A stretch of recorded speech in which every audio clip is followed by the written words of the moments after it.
네, 안녕하십니까. 무작정 창업만 하려는 근본 없는 예비 창업자를 위한 본격적인 실전 창업 가이드 방송 무근본 라이브쇼 내가 쏜다. 이번에는 재창업, 재도전 편입니다. 여러분들 너무 스타트업은 초기 창업자에만 집중이 되어 있는 게 아직 좀 현실 같은데요. 그래서 오늘 모신 두 분은 몇 번의 실패를 거듭하고 또다시 창업을 하신 재창업자 대표님 두 분을 모셨는데요. 싱크스페이스의 송철호 대표님과 그리고 위드마인드의 이상민 프로젝트 매니저님 모셨습니다. 안녕하십니까? 예, 반갑습니다. 네.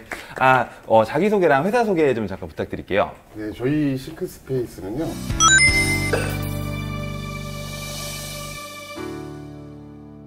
저희는 그 위드마인드라는 예. 거고요.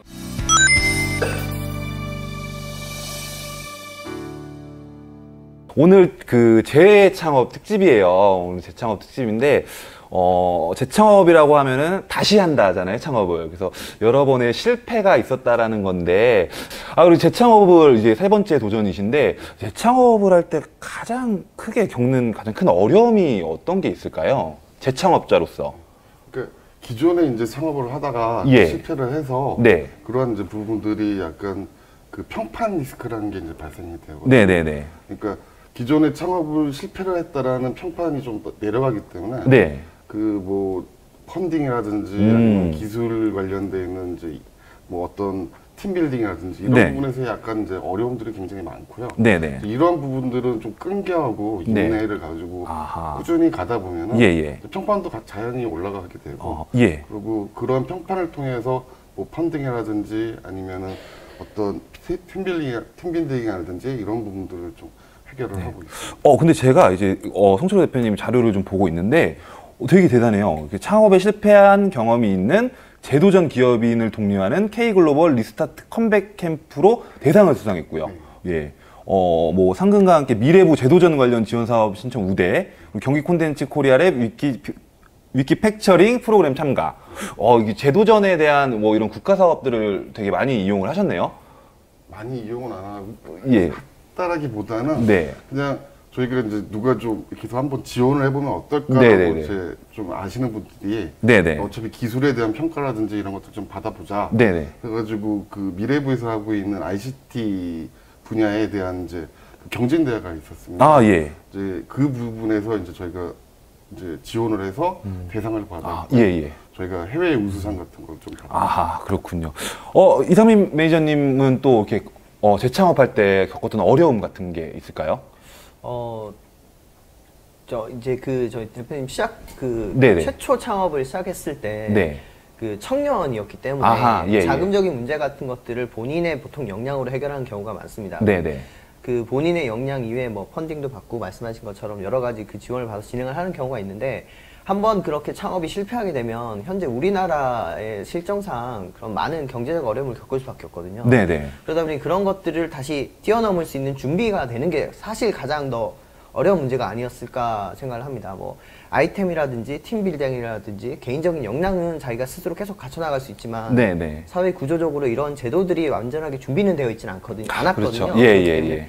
그것들에 대한 것들을 극복하는 데 오히려 더 어려움이 있지 않았나 생각을 합니다. 뭐 한 번이고 두 번이고 이렇게 실패를 실패를 하셨는데도 재창업을 하는 이유는 뭐가 있을까요? 뭐 창업이 매력적이라든지 아니면은 이 아이템으로 꼭 할 수 있겠다라는 뭐 자신감이라든지 뭐가 있을 것 같은데, 재창업을 하시는 이유가 어디서 찾을 수 있을까요?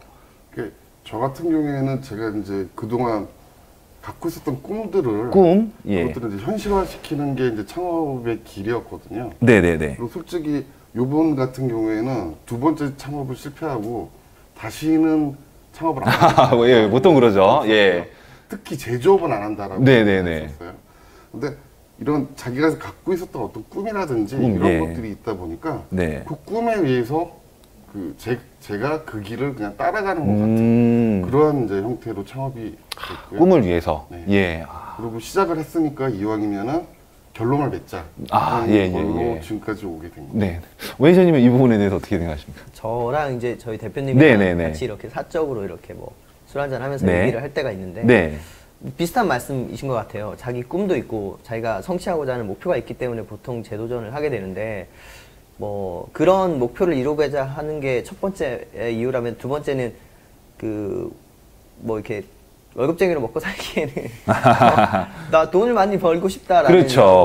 뭐 이렇게 좀 사적인 목표도 있잖아요. 네네네. 그런 것들을 이루기 위해서는 창업을 해야 되겠다. 이런 얘기도 하기는 하더라고요. 그렇죠. 이런 재창업자를 위해서 어떤 사회적 구조가 필요할까요, 대한민국에? 우선은 저희 나라 같은 경우에는 뭐 계속해서 그 창업 실패 관련돼서 앞으로 좀 이렇게 제도적으로 보장을 해주겠다라는 얘기들이 있는데 네. 아직까지는 실질적으로 그런 부분들이 굉장히 그렇죠. 예. 뭐 미국 같은 경우에는 뭐 실패한 자한테 뭐 어떤 어드밴티지 같은 걸 많이 주고 중국 네네. 같은 경우도 실패해라라고 얘기하고 예, 그렇죠. 중국 창업자들도 이렇게 만나면은 네네. 근데 우리나라는 실패를 딱 하면은 나고 자라고 예, 그렇죠. 맞아요. 그런 걸 통해서 어떤 평판이라든지 이런 것들이 다 이제 깎여 나가는데 네. 결론적으로는 중요한 거는 경험을 갖고 있다라는 거예요. 그렇죠. 맞죠. 그 시스템을 어떻게 합리적으로 운영할 수 있는 그런 스킬들도 쌓아가는 건데 네네네. 그걸 국가 자본임에도 불구하고 그걸 이제 버리고 있거든요. 네네. 근데 그런 부분들을 좀 더 제도적으로 더 좀 잘 이제 이 재창업에 대해서 네. 제도적으로 좀 이렇게 좀 어떤 서포팅이 좀 필요하다고 생각합니다.